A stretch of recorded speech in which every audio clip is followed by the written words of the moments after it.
Je vous dis CQP, gestionnaire de copropriété, et vous me dites... Contrat de qualification professionnelle. Dans le Var, nous avons créé effectivement la première école des métiers et nous avons bien entendu fait le choix de recruter des collaborateurs en gestion de copropriété, métier en carence.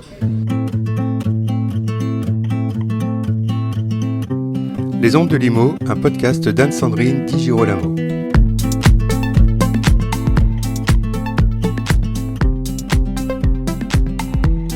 David Garavagno fait partie des agents immobiliers qui portent haut leur métier. Pour ce dirigeant des agences du Moulin-Vieux à la Londe-des-Morts et hier, président de la Chambre FNAIM du Var, la formation s'impose comme une nécessité bien heureuse et une chance. Un dirigeant et un président convaincus donc qui évoquent le CQP gestionnaire de copropriété et la formation de façon plus générale. Il y a une semaine, vous postiez une photographie sur votre page LinkedIn. C'était le premier jour pour 12 apprenants sélectionnés en vue de suivre une formation de 300 heures pour apprendre le métier de gestionnaire de copropriété.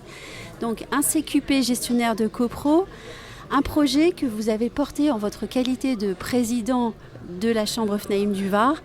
On connaît malheureusement les difficultés des syndics à recruter. Je crois que le mal est très profond. Est-ce que vous envisagez de pérenniser le dispositif ? Parfaitement, c'est déjà ancré. On a écrit ça dans le marbre avec la Chambre de commerce et d'industrie du Var, notre fédération, la Fédération nationale de l'immobilier et également l'École supérieure de l'immobilier. Et nous souhaitons également élargir ce dispositif à l'administration de biens et aux transactionnaires. Les 3 métiers sont en mal de recrutement. Comment pensez-vous pouvoir régler la question, je dirais, de façon encore plus pérenne et de façon plus profonde ? Écoutez, pour moi, c'est assez simple. En fait, il suffit de faire découvrir le métier. Une fois qu'on aura découvert le métier, on va aimer ce métier, on va vouloir le faire. Et pour ça, en plus, il y aura une formation professionnelle par le contrat de qualification qui dure à peu près 300 heures, qui est financé par les OPCO et le Pôle emploi et qui permet donc pour beaucoup aussi un retour à l'emploi. Et donc je suis convaincu qu'en expliquant la qualité de nos métiers, l'exigence aussi qu'ils imposent, que nous aurons de nombreux candidats à la clé. Est-ce que c'est suffisant 300 heures ? Je pense que c'est déjà effectivement un très bon cursus. Quand nous recevons des candidats, parfois ils n'ont strictement qu'une expérience. Et donc je crois que là ces 300 heures permettront déjà d'avoir vraiment un volume d'informations utiles. Il y a également un stage intermédiaire dans ces 300 heures en entreprise. Et puis ensuite, bien sûr, restera à compléter cette formation en interne et puis compléter également les formations tout au long de la vie professionnelle du salarié. Vous venez de dire que finalement, le plus important, c'était de faire découvrir le métier, le faire aimer. Je me demande aussi si finalement ça devrait être fait depuis très longtemps. Pourquoi est-ce qu'on en est arrivé là ? Alors, c'est déjà fait. Il y a des cursus, j'ai envie de dire, traditionnels. En droit, on peut faire effectivement une licence, un master, et puis après se lancer dans l'immobilier. On peut aussi passer par le cursus du BTS profession immobilière.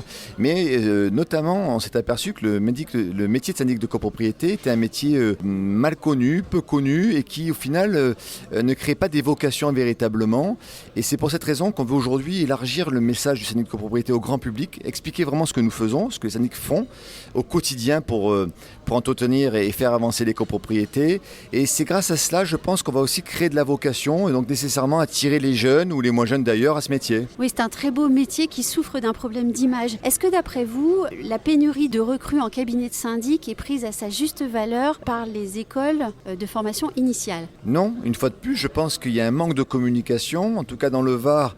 On fait tout effectivement pour que les métiers soient connus. Aujourd'hui, la FNAIM dans le Var est connue dans le monde institutionnel, le monde économique, parce qu'il y a un vrai travail qui est fait par la Chambre, par ma conseil d'administration. Donc il y a vraiment un engagement là-dessus pour que nous fassions connaître aux yeux du grand public les difficultés que nous rencontrons nous-mêmes dans nos propres métiers et que du coup les candidats aient envie aussi de partir dans cette aventure-là qui est une très belle aventure. On loge les gens, on retient le patrimoine et c'est merveilleux. Je vais passer maintenant à votre rôle de président de la Chambre FNAIM du Var. Comment est-ce que vous, en tant que président de cette très belle chambre, vous envisagez votre rôle pour la formation ? J'ai 3 piliers majeurs dans mon département, donc 3 piliers dans mon engagement plus exactement. C'est la défense de la profession, notre ADN bien entendu, la représentativité, le monde économique et le monde institutionnel et la formation professionnelle et je dirais presque que la formation professionnelle passerait au premier pilier. Nous organisons d'ailleurs chaque année des universités de la formation sur 2 journées, 24 heures de formation, c'est immense. On est une des premières chambres de France en termes de journées de formation. Et donc mon rôle aujourd'hui de président, c'est aujourd'hui de faire monter nos collaborateurs, enfin nos adhérents plus exactement, leurs collaborateurs en compétences. Et ça ne peut passer que par la formation professionnelle.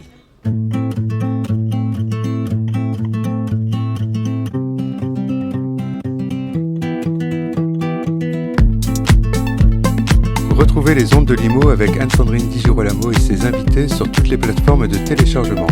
Suivez toute l'actualité de votre podcast Les ondes de Limo sur les pages Facebook et Twitter d'Anne-Sandrine Di Girolamo.